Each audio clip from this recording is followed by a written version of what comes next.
Teacher അങ്ങനെ സംസാരിച്ചിട്ടില്ല. ഒരു മിനിറ്റ്, ഒരു മിനിറ്റ് ഒന്നുമില്ല. ഒരു മിനിറ്റ്. ഒന്നും പറയാനില്ല. ഇലക്ഷൻ സമയത്തെല്ലാം പറഞ്ഞു കഴിഞ്ഞു. എനിക്കൊന്നും പറയാനില്ല. വിവാദങ്ങൾ ഇങ്ങനെ ടീച്ചറായിട്ടുള്ള എന്റെ വ്യക്തിയുടെ ഇന്ന് മാഷ് പറഞ്ഞത് ഈ സ്ഥാനാർത്ഥിത്വം എതിർക്കാതിരുന്നത് ആണധികാര പ്രയോഗം ഒഴിവാക്കാൻ വേണ്ടിയിട്ടെന്നാണ് ഇന്ന് മാഷ്. അത് ഞാൻ കേട്ടില്ല. മാഷ് പറയുന്നത് കേട്ടിട്ടില്ല.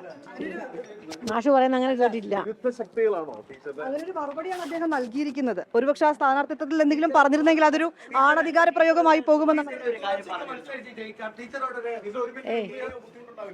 അല്ലല്ല ഇതില് തുളസിക്ക് മത്സരിച്ച് ജയിക്കാം, ശ്രീകണ്ഠന്റെ വയസ്സിപ്പോ അതേപോലെ എംപിയുടെ വയസ്സിൽ മത്സരിച്ച് ജയിക്കാം. അപ്പോൾ താങ്കളോട് മാത്രം അനീതി കാണിക്കുന്നത് മാധ്യമങ്ങൾ അങ്ങനെ പറയുന്നത് അല്ല.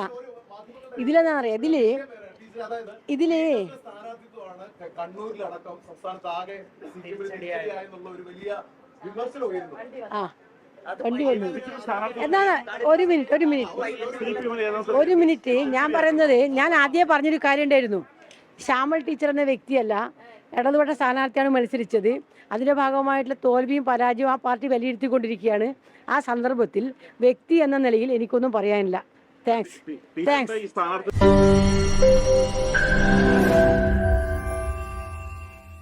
ലോകത്തെവിടെയായാലും ഏത് സമയത്തും 24 വാർത്തകളും ഓഗ്മെന്റഡ് റിയാലിറ്റി പാക്കേജുകളും എക്സ്പ്ലെയിനറുകളും വിശദമായി കാണാൻ ഞങ്ങളുടെ യൂട്യൂബ് ചാനൽ നിങ്ങൾക്ക് സബ്സ്ക്രൈബ് ചെയ്യാം.